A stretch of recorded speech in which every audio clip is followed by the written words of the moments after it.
However, here it's an hard design, we have to make it.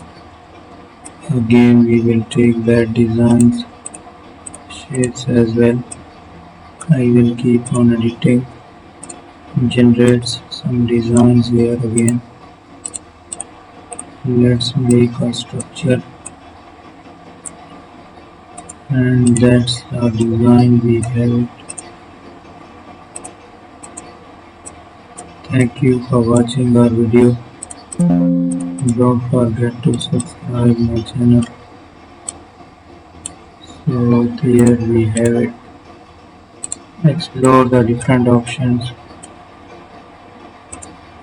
These are the designs to made it. We are using the shapes